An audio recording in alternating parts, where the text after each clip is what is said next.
বিস্তারিত জানাতে চট্টগ্রাম বিশ্ববিদ্যালয়ে আছেন তারিফ রহমান এবং চট্টগ্রাম মেডিকেলে আছেন রিপোর্টার পার্থ প্রতিম বিশ্বাস। সরাসরি প্রথমেই যাচ্ছি তারিফের কাছে। তারিফ, রাতভর চট্টগ্রাম বিশ্ববিদ্যালয়ের শিক্ষার্থীদের উপর স্থানীয়দের হামলার ঘটনায় এই পর্যন্ত চট্টগ্রাম বিশ্ববিদ্যালয়ের প্রায় 60 থেকে 74 জন শিক্ষার্থী আহত। ক্যাম্পাস জুড়ে তীব্র ক্ষোভে ফুঁসছেন শিক্ষার্থীরা এবং আমরা জানতে পেরেছি যে সকালে বিশ্ববিদ্যালয় প্রশাসন সকল ধরনের পরীক্ষা বাতিল করেছেন এবং ক্লাস চলমান রেখেছেন, অর্থাৎ বিভিন্ন ডিপার্টমেন্টে যে পরীক্ষাগুলো চলমান রয়েছিল সেগুলো স্থগিত করেছেন শিক্ষার্থীদের কথা চিন্তা করে, এমনটি আমাদেরকে প্রশাসন জানিয়েছেন। অর্থাৎ গতকাল রাতে চট্টগ্রাম বিশ্ববিদ্যালয়ের এক নারী শিক্ষার্থীকে হামলা করে এক বাড়ির দারোয়ান, সেই ঘটনাকে কেন্দ্র করে চট্টগ্রাম বিশ্ববিদ্যালয়ের শিক্ষার্থীদের সাথে স্থানীয় অর্থাৎ 2 নং গেটের স্থানীয় বাসিন্দাদের সাথে চট্টগ্রাম বিশ্ববিদ্যালয়ের শিক্ষার্থীদের ধাওয়া পাল্টা দেওয়ার সৃষ্টি হয় এবং এক পর্যায়ে স্থানীয়রা ইট পাটকেল সহ দেশীয় অস্ত্র ও নানান অস্ত্রপাতি নিয়ে শিক্ষার্থীদের উপরে হামলা করে এবং তার পরিপ্রেক্ষিতে প্রায় ব্যাপক শিক্ষার্থী 60 থেকে 70 জন শিক্ষার্থী আহত হয় এবং এই ঘটনা রাত 1টা থেকে প্রায় ভোর 5টা পর্যন্ত চলে। পরবর্তীতে সেনাবাহিনী এসে পরিস্থিতি নিয়ন্ত্রণে আনে। এখন ক্যাম্পাসের পরিস্থিতি নিয়ন্ত্রণে আসলেও কিন্তু শিক্ষার্থীরা ক্ষোভে ফুঁসছেন এবং বিভিন্ন ছাত্র সংগঠন থেকে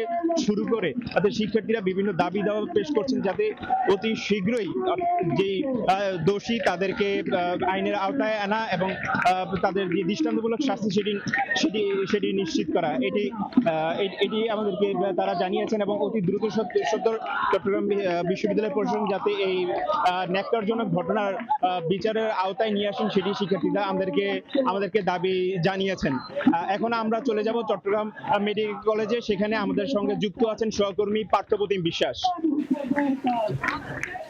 চট্টগ্রাম বিশ্ববিদ্যালয়ের শিক্ষার্থী ও স্থানীয়দের মধ্যে সংঘর্ষের ঘটনায় যারা আহত হয়েছেন তারা এই মুহূর্তে চট্টগ্রাম মেডিকেল কলেজ হাসপাতালে চিকিৎসাধীন অবস্থায় রয়েছে। একটু জানিয়ে রাখি, গতকাল মধ্যরাতে যখন সংঘর্ষের ঘটনা ঘটে এরপর থেকে রাত 3টা থেকে শুরু করে ভোর রাত পর্যন্ত আমরা দেখেছি চট্টগ্রাম বিশ্ববিদ্যালয় থেকে চট্টগ্রাম মেডিকেল কলেজ হাসপাতালে 40 থেকে 45 জন শিক্ষার্থীকে চিকিৎসার জন্য নিয়ে আসা হয়েছে। এই সংঘর্ষের ঘটনায় চট্টগ্রাম বিশ্ববিদ্যালয়ের 60 জন শিক্ষার্থী আহত হয়েছে এবং যে 40 থেকে 45 জন শিক্ষার্থী চট্টগ্রাম মেডিকেল কলেজ হাসপাতালে আনা হয়েছে তাদের মধ্যে অনেকেই কিন্তু প্রাথমিক চিকিৎসা নিয়ে কিন্তু তারা ইতিমধ্যে চলে গেছেন। তবে সকালে আমরা চট্টগ্রাম মেডিকেল কলেজ হাসপাতালে আসার পর দেখেছি যে 5 থেকে 6 জন শিক্ষার্থী গুরুতর আহত, তারা এই মুহূর্তে চট্টগ্রাম মেডিকেল কলেজ হাসপাতালে চিকিৎসাধীন অবস্থায় রয়েছে। 28 নম্বর ওয়ার্ডে তারা চিকিৎসাধীন রয়েছে।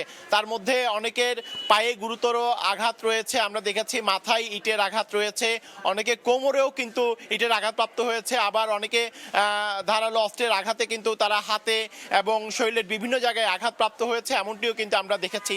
চট্টগ্রাম বিশ্ববিদ্যালয়ের শিক্ষার্থীরা আমাদেরকে অভিযোগ করে বলেছেন আসলে বিভিন্ন সময় কিন্তু এলাকাবাসীর সাথে তুচ্ছ ঘটনা কিংবা কথা কাটাকাটি জের ধরে কিন্তু এলাকাবাসী মিলে সাধারণ শিক্ষার্থীদের উপর চট্টগ্রাম বিশ্ববিদ্যালয়ে যারা শিক্ষার্থী রয়েছে তাদের উপর আসলে হামলার ঘটনা চালায়। গতকালের ঘটনাটিও কিন্তু এমন একটি বিষয় আমাদেরকে জানিয়েছেন।